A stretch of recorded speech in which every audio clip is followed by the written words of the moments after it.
The Bliss Business Podcast, the show about empathy, connection, and consciousness in business. Today's episode is brought to you by Zero Company, your paid search, social media, and programmatic ad experts. Hello, good morning. Welcome to the Marketing with Purpose series of the Bliss Business Podcast, where we explore what it really takes for marketing leaders to create impact that goes beyond the numbers. I'm Michele, and in each episode, I sit down with CMOs to explore their leadership approach and strategies that drive performance and resonate with their audience. Together, we'll dive into what's working, what's not, and how purpose and empathy can transform the way brands connect with people. Let's get started. Today, I'm joined by Jessica Martin, Chief Marketing Officer at Payroll Vault. Jessica brings deep experience in marketing, communications, and leading high-impact campaigns, with a history of boosting revenue and reducing costs through initiatives. Before stepping into her role as CMO, she led messaging, event strategy, and the managed marketing program that has driven a substantial revenue increase since 2021. In her current position, she's building the marketing team and executing forward-looking marketing and advertising strategies, all while emphasizing both growth and community impact. We're going to explore aligning marketing with business growth, and I'm excited to dive in. Jessica, before we dive in, I'd love to hear, why was aligning marketing with business growth the topic you chose to explore with us today, and what makes it so important right now? Ooh, well, first, it's great to be here with you, Michele, and thank you all so much for having me. When you presented me with the topics, this one really resonated with me most because in franchising, alignment isn't only about marketing and business goals. It's a three-way street, and it goes from corporate to franchise to consumer. And if that alignment breaks down during any point, then the entire system struggles and kind of hiccups. And when that alignment has synergy, that's where we see real proof. For example, this year, our local visibility jumped almost 30%.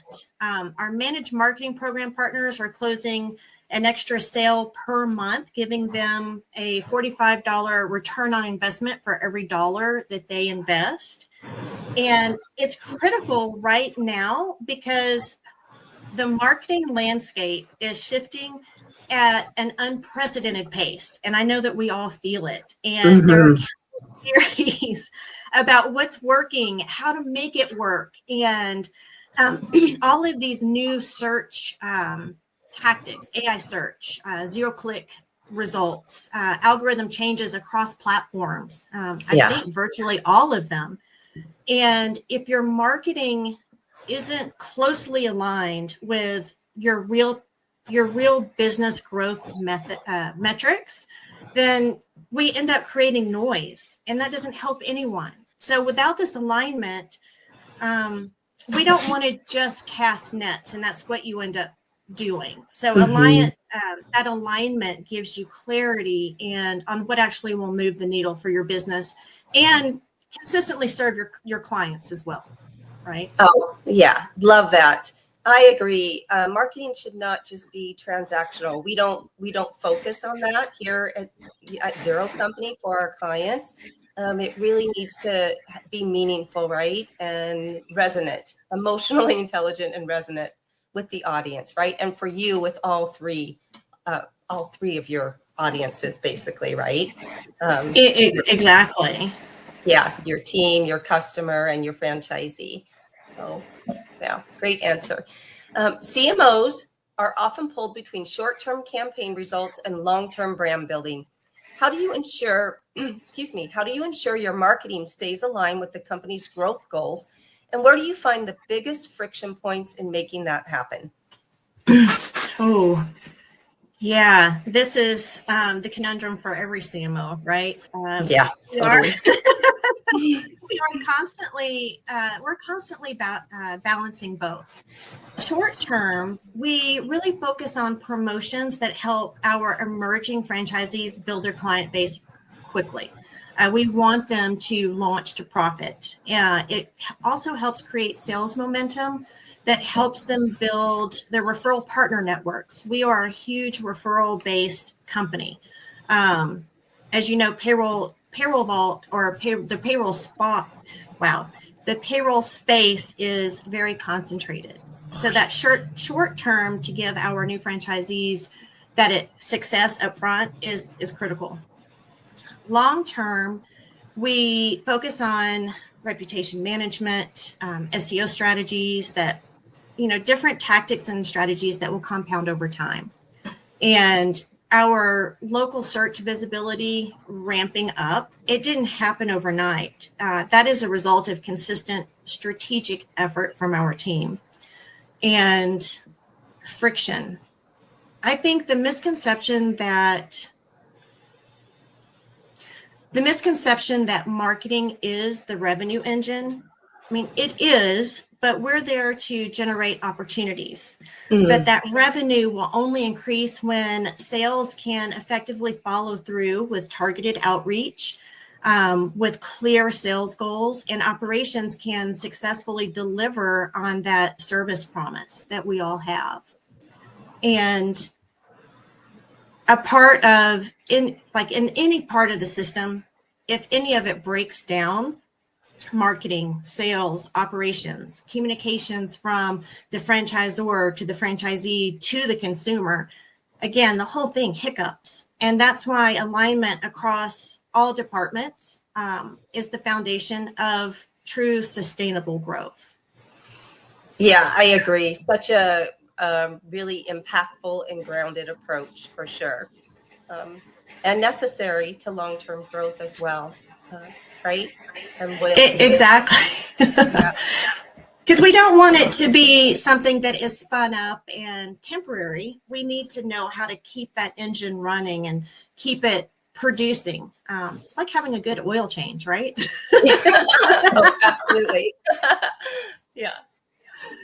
Okay. So in high stakes situations like brand crisis or market downturn, how do you maintain a sense of purpose and empathy while making quick strategic decisions? In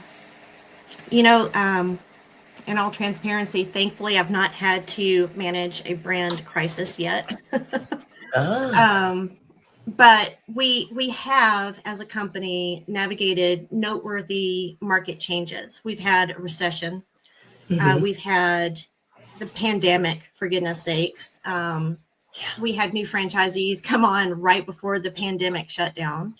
And then I think even currently we are seeing a market slowdown or market difficulties that are coming up from the pandemic. We're still seeing some effects of that. So during market downturns, we operationally focus on solving problems for our clients. They become our focus, our center, because scalability and compliance becomes critical because it affects their cash flow and their service capacity. So we really have to pivot.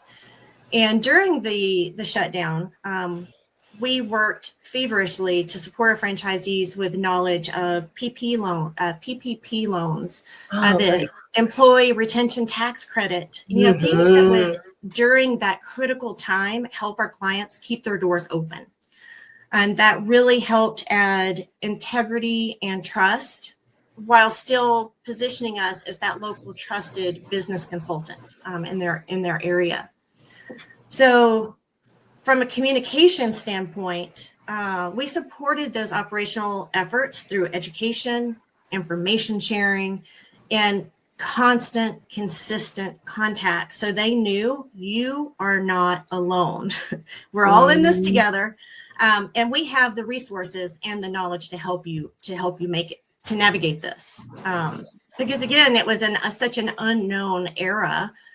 And again, kind of going back to that three-way alignment, it becomes essential. We had to make sure that corporate was aligned with guidance, providing the franchisees with everything that they need, and addressing client concerns simultaneously. So our focus became what would have the most immediate impact for our franchisees and their clients. So we shifted all of our conversations and really didn't go after that sales lead generation. It became internal and really taking care of what we had, and a little bit of survival, which takes empathy, I think, too. Yeah, I love that. I mean, it's very empathetic, right? And compassionate, and just your openness to keep the communication lines, just to have open communication and care, right, about the struggles and the concerns during that time, during the pandemic. And also, like you mentioned, some of the repercussions from that still today are just vital. Yeah. Okay, let's see. When you launch, and it's hard I'm sorry. It's hard to determine how some of that happens too. We can speculate, but we just have to have faith in what we're doing and how we're doing it. Right. Yes. Yeah. And just having a system for it, I think is key. Right. Yeah. Everybody works from the same playbook. Yeah. When you're launching a new product or entering a new market, what's been your most effective way to align sales, product, and customer success teams? And where does that alignment tend to break down? Ooh, that's a delicate question. I have to really think about this and kind of look at some of the things that we've had over the past years. And I will say, in my experience, I think our biggest breakdown isn't in our process necessarily. I think it's in sales confidence. And I have witnessed, new franchisees coming in, they want to deep dive into operational details, that payroll processing, and really learning every single aspect about it. Or they tend to conceal themselves behind marketing activities. And it becomes a point that once they realize that they have to focus on really what matters, and that's building trust with clients, having confidence and then also them having confidence that our operational team, they have their back. They're going to set them up for success. And we try to address this from day one. So before any formalized training even begins, sales and marketing team, we meet with the new franchisees. We want to meet with them because we want to start setting clear expectations, and we want to help them and guide them on building their initial success toolkit. Operations handles all of the back end setup, so the new owner can focus on the relationship building, the sales activity, and then during marketing training, we align their messaging with those sales conversations. So everything reinforces the brand core differentiators. Okay. Oh, go ahead. I was just going to say, what does that cadence of communication, what is that like with your franchisees? Well, initially we're with them weekly. They have a few weeks from the time that they get their franchise agreement signed. Then we go into full mode of, okay, let's get this toolkit here for you. Let's meet. Let's set some good expectations. This is what you need when we go into initial training. How comfortable are you with these things? Like where do you think that you're going to be challenged? We really try to meet them where they are because we want them to be successful. And each new franchisee that comes on board, they have a different area that they have more comfort with. And if we can identify that early on, then we can remove that barrier as much as possible. Oh, smart. Very smart. Yeah. Really, I think that is a very trust building exercise as well, between you and them. Yeah, we want them to be vulnerable and to put themselves out there, but we want to meet them with the empathy. And I get it. Very early on in my career, I was standing outside of a networking event one day. I had my hand on the door, and I just said, "Not today." I didn't even go in. I just turned around and I left. Sales is not for the faint of heart. That is for sure. Very thankful for our VP of sales and our director of national accounts, because they are just geniuses when it comes to it. So. Oh yeah, it definitely takes some grit, right? It does. Okay. Can you share a time when customer feedback or behavior data completely shifted your campaign direction, and what that taught you about balancing intuition with analytics? Oh, it's always interesting when we talk about intuition and analytics because they're almost on opposite ends of the spectrum. I think this is a great example of balancing expert insights with calculated risk taking. So another great example, when AI search disruption started changing how people are finding businesses online, we started hearing SEO experts talk about traditional tactics aren't working anymore, or they're not working as well, and SEO is dead. Well, that's a little bit extreme. Yeah. There's just no proven playbook yet for what is happening and how that disruption is going to affect us all. And it's going to affect us all differently from B2B and B2C as well. For me personally, I decided to take a chance in listening to what all of the experts are saying and kind of try to understand to the best of my ability what changes we needed to start making, even though there was no playbook. And we looked at our website pages. We added new FAQs to the website. We started very subtly, kind of rearranging our copy on the website and communications across social platforms, email marketing, and even some metadata. We decided to kind of go in and rework. And quarter over quarter, with almost a 30% increase in visibility, I was very thankful that taking the risk worked out. And what that did teach me was sometimes you have to act on emerging trends before there's a proven formula. And, that varies per organization and what your organizational goals are. But we also, here's another component to that. We also paired a very aggressive reputation management focus and doubled our reviews. That was an area of opportunity for us. So we combined those together. Attribution is still a little bit tricky, but when you see significant visibility gains alongside doubled reviews, that alignment is working at that point. It's undeniable. 100%. And besides the reputation management or reviews, are there one or two other metrics that you're using to capture customer trust that you're tracking? We try to build case studies as much as possible. That really captures the trust and meeting our client where they are. And we still have a little of opportunity to get that up. And attribution is just difficult. And we just launched a new CRM system. So the conversation that we have today will be different from the conversation that we would have next year. I am a ever changing. Yes. Yeah. Evolution continues. Yeah. So I think that for us right now, in balancing some of that fragmented data that we're trying to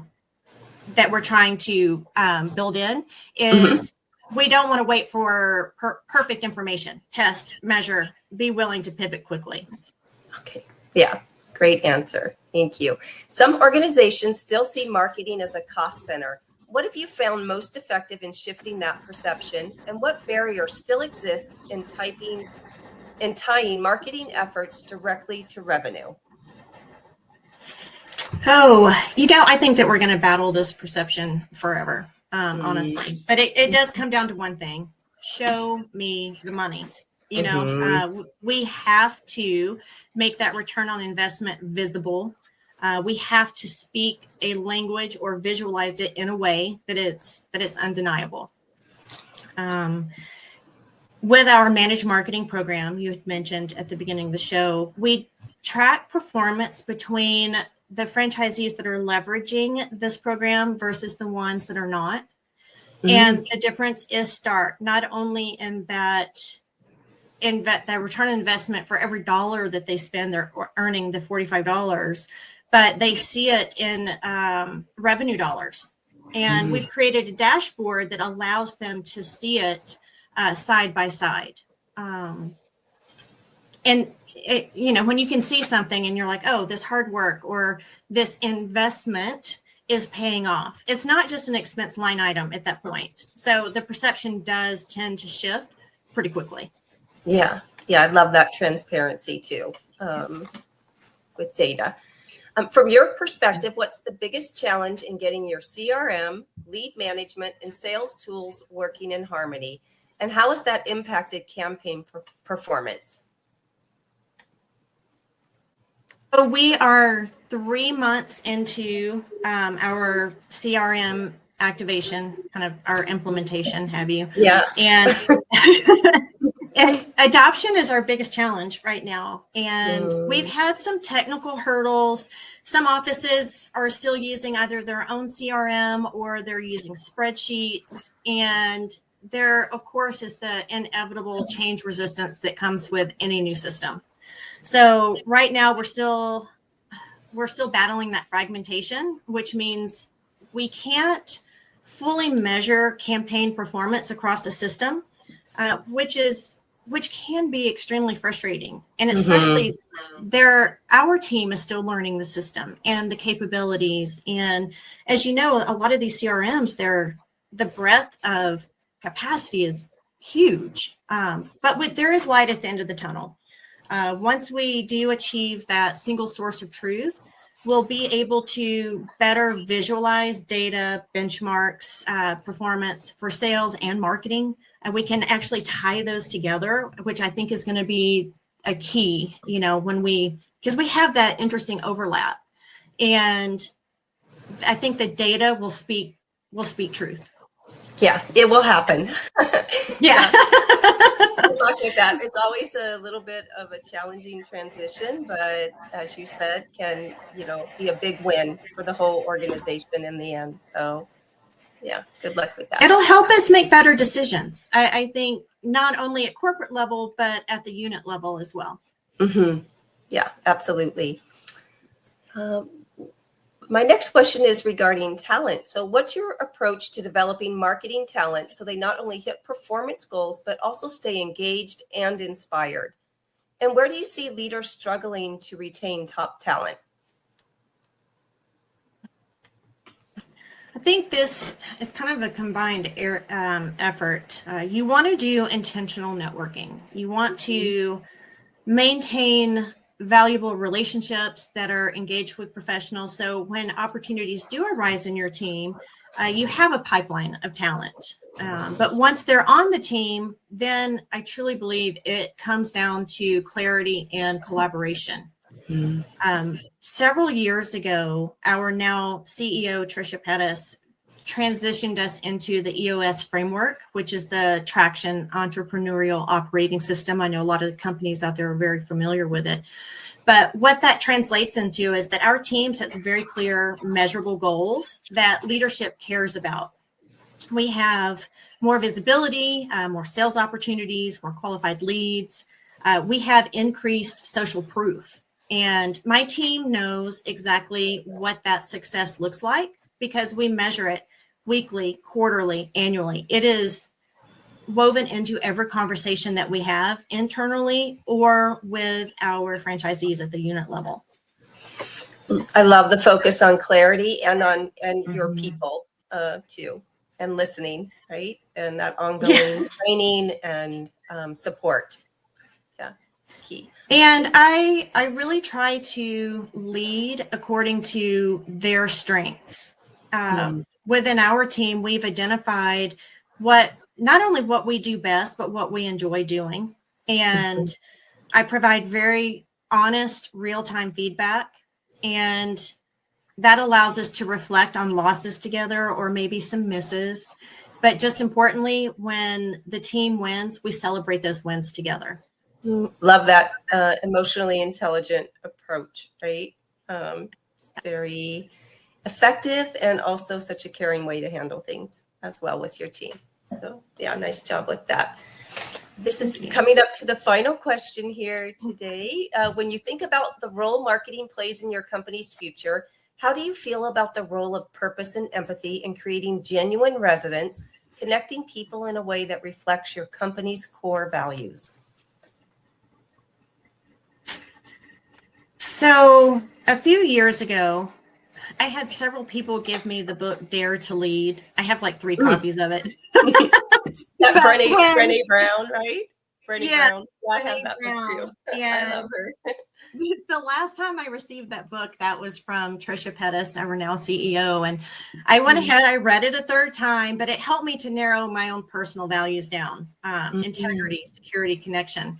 And thankfully, after doing that, they align perfectly with Payroll Vault's core values. And that's what shapes how we approach marketing with purpose and empathy. Once you understand those core values, so purpose, we lead with transparent marketing and pricing. We don't trap our clients. We're not trying to lock them in. We need them to trust us so we can help them build revenue and lasting relationships. Mm-hmm. That empathy part shows up in how our franchisees serve their clients, boots on the ground. They take that extra time. I had written an article about this last month on LinkedIn, and one of our franchisees shared with me that she took the time to guide one of her clients that was around $200,000 in annual revenue and helped him understand compliance and gave him the time back to really focus on building his business. And in over 4 years, his business scaled to $1.5 million approximately. And that's not payroll processing. That is a trusted advisor being invested in their client's success. Beautifully said. And what an outcome. What a positive outcome too. Oh, Jessica, thank you so much for joining us on the Bliss Business Podcast Marketing with Purpose series kit today. I hope today's conversation sparked new ideas for how you can align strategy, execution, and purpose in your own work. If you found value in this discussion, like, subscribe, and share it to keep the conversation going. And remember, great marketing doesn't just sell, it serves. See you next time.